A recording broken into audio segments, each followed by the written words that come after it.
कोई हक इन 9 सीटों पे चुनाव लड़ने का नहीं। ये जो दूसरे लोग हैं जिनको 2024 में शेड्यूल ट्राइब करार दिया गया है, उन्हें ये बात वादा तौर पे कही गई है कि ये 10% रिजर्वेशन उनकी सेपरेट है, लिहाजा वो उन 9 सीटों पे ना फॉर्म भर सकते हैं ना चुनाव लड़ सकते हैं। उन पे सिर्फ उन्हीं शेड्यूल ट्राइब का हक है जो 1991 और 1999 में शेड्यूल ट्राइब करार दिए गए थे। तो सर मैं यही कहना चाहूंगा कि आज की प्रेस कॉन्फ्रेंस हमने इस सिलसिले में रखी है, जैसा कि आप जानते हैं कि चुनाव का बिगल बज चुका है जम्मू कश्मीर में, और हुकूमत कह रही है कि हम जम्मू कश्मीर में सितंबर के महीने में चुनाव करवाएंगे।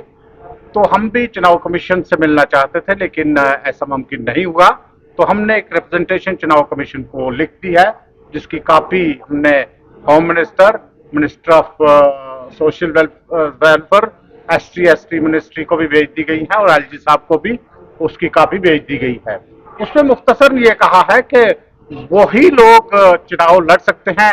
9 सीटें जो रिजर्व की गई हैं जम्मू कश्मीर में ST के लिए, जो ST 1991 में करार दिए गए थे, क्योंकि वो 2011 की सेंसस के मुताबिक वो रिजर्वेशन हुई है, और फिर जो डिलिमिटेशन हुई है वो भी उसी के मुताबिक हुई है सीटों की, जो 2022 में डिलिमिटेशन हुई।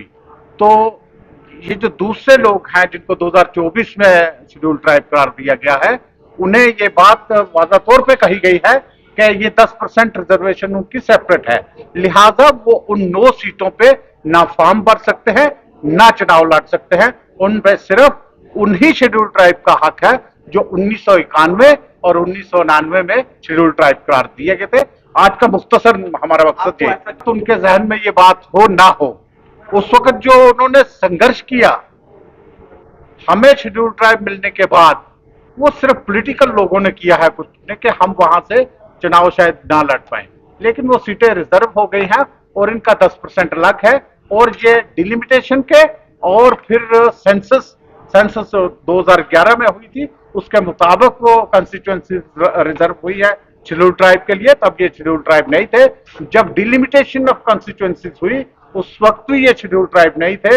ये 2024 में इसी साल शेड्यूल ट्राइब हुए हैं, और वो भी अभी अदालत में चैलेंज किया हुआ है कि क्या बनता है। इसलिए आप उन्हीं से पूछ सकते हैं ये सवाल, लेकिन मैं ये बेशक लेकिन हमने कोई भी लड़ सकता है। और एक और बात, जब इंसाफ, हक व इंसाफ की बात आए, तो अगर कोई नहीं बोल रहा है तो इसका मतलब ये नहीं कि हम खामोश रहे।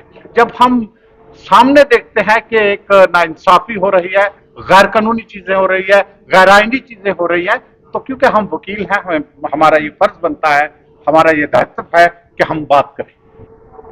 जम्मू को आज तक किसी ने कुछ समझा ही नहीं, इसी बात का दुख होता है, इसलिए हमें ये प्रेस कॉन्फ्रेंस करनी पड़ रही है। और फिर रिप्रेजेंटेशन के जरिए हमने उनको अवगत करवा दिया गया, इन चीजों से अवगत करवा दिया है। तो रिप्रेजेंटेशन जो है होम मिनिस्टर को, मुझे पूरी उम्मीद है कि गवर्नमेंट ऐसा नहीं होने देगी। अगर गवर्नमेंट ऐसा होने देगी तो वो गैर कानूनी होगा, गैर आईनी होगा, और इंसाफ पे वो इंसाफ के मुताबिक नहीं होगा। हम उसको भी लेकर, पहले जैसे कि हम अदालत में हैं, हम अदालत में जाएंगे, क्योंकि अदालत, सुप्रीम कोर्ट और हाई कोर्ट ही एक बड़ा इंसाफ का मंदिर है, वहां से इंसाफ के साथ कौन अभी सेंसस ही नहीं हुआ, आपने कैसे कह दिया? तो देखिए इसमें अभी तो उनकी सेंसस ही नहीं हुई।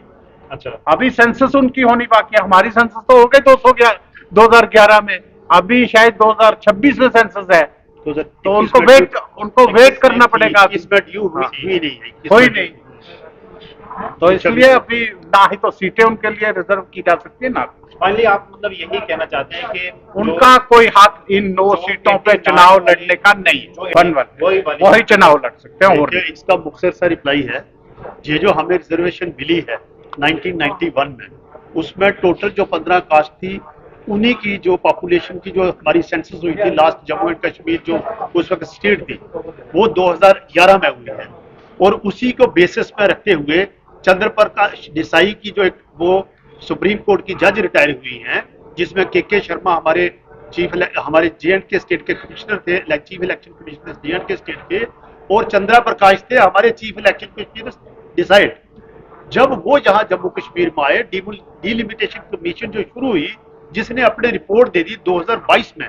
हम उनके साथ भी मिले थे 7 जुलाई 2022 को, और जो उन्होंने रिपोर्ट की दी है शेड्यूल ट्राइब की जो नॉन सीटें रिजर्व हुई है वो 2011 की सेंसस के बेस पे हुई है। तो तब ये जो अभी नए शेड्यूल ट्राइब जो आए हैं जिसमें पाडर है, गदा ब्राह्मण्स है, या हमारा जो पहाड़ी स्पीकिंग पीपल है, जब उनकी सेंसस पॉपुलेशन की हो जाएगी उसके मुताबिक ही सीटें उनको जो रिजर्वेशन होगी उसके मुताबिक अलॉट की जाएंगी, ना कि उस बेसिस के ऊपर। वो जो पुरानी हुई है 2011 के बेसिस पे हुई है, जब हमारी पहली सेंसस हुई थी, पॉपुलेशन की काउंटिंग हुई थी, उसके बेस के ऊपर हमें मिला है। तो हम चाहते हैं कि उसके साथ इंटरफेरेंस नहीं की जाए, वो हमारी सीटें हैं, हमें कोई प्रॉब्लम नहीं, उनकी सेंसस की करवाई जाए और उनको सेपरेट रिजर्वेशन दी जाए।